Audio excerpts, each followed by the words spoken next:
The losers of the year were the winners of the day. One of our two favorite aspects, our two big buckets, was the clear outperformer today. And those are the 10x growth stocks. What do we mean? Well, look at Cathie Wood, ARKK, up 3% while the market is down across the board, selling off into the close.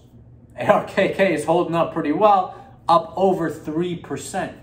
We still like our 10x growth stocks. We have them, but many of them are down big on the year. Despite Cathie Wood doing well, today she is down about 25% on the year, which is quite a lot to be down, but it happens. You know, we don't piss on Cathie Wood. We like her style. We respect her a lot. And today she's winning. And I think this is going to be the theme for 2022. Not that 2022 is a big 10x growth story, because not every stock that's a 10x growth stock, hypothetically, I think deserves to be up, and especially be up in a more uncertain year of 2022. But stocks that are quality, whether they be 10x growth companies or value 100-year-old companies, if they are quality and they are down big and they are cheap, they should be the ones doing well in 2022. That's why we like our individually selected 10x growth companies that we view as honestly low risk, because we have such high conviction about the product, the market, its future, and the sales or prospects of sales that it has already produced.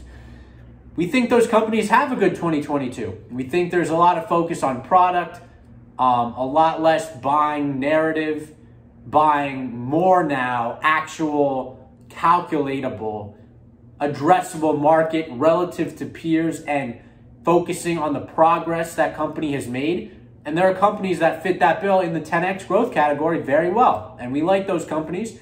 We have them. We have not sold them. We have taken hits on them, and we have added to them down. And we're happy to do it.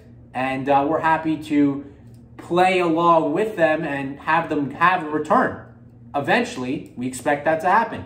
Maybe it's in 2022. However, it's not just the 10x growth companies that we like. We also like energy companies. Energy companies are experiencing a very similar phenomenon to these growth companies. They've had a prolonged stretch of depression, of selling, of people exiting and hating them. However, the energy picture is much longer. It's been going on since about 2014. And really since 2008, it's really been going on since 2008. You know, the stocks sold off during the financial crisis. Even though they didn't, the companies continued to produce an incredible amount of money. They didn't recover because the market obviously didn't recover, but they were never supposed to be tied to the market. They were very much supposed to be individual names. And they did well during that period, and have since sold off because ESG concerns. The price per barrel of oil hit negative $37 a barrel last year. However, the price per barrel is up over 50%, over 100% this year. We were at $38 a barrel when Biden took office. We're now pushing back up to 80. We're recently at 85. The fundamental case is very strong. We've gone over it in past videos, so we're not going to go over it again. You can look at yesterday, you can look at the day before. Full oil case is in there. We like those stocks. We like them now. We like them in 2022. And I want to draw the parallel between Cathie Wood stocks. Look at her performance this year. She's very much down. And energy companies, look at how they've done over the last 10 years. They're very much down. But there are either a fundamental case or signs of life in both. If you want, and if I want, and if, you know, we're doing this, 10x growth stocks, you have to find the ones that have an actual fundamental case. It can't be, you know, Nikola. Nikola does not have a fundamental case as far as I'm concerned. It's very expensive, and they rolled the product down a hill or whatever. Like, no, we don't want that. We want not for our expectations to be disappointed in terms of product and development, but for our low expectations to be exceeded. And there are companies, particularly in the CRISPR space, where this has occurred frequently. Virgin Galactic, it has occurred. They have sent people to space. First private space flight. That stock's up big today. finally, it's been hammered, and it's good to see that stock show some signs of life once again. Smile Direct Club has obviously had woes recently as people have stayed home, focused less on perfect teeth. We expect this to be a pretty strong post-pandemic recovery for the best form of braces. This is the way I'm looking at these growth companies.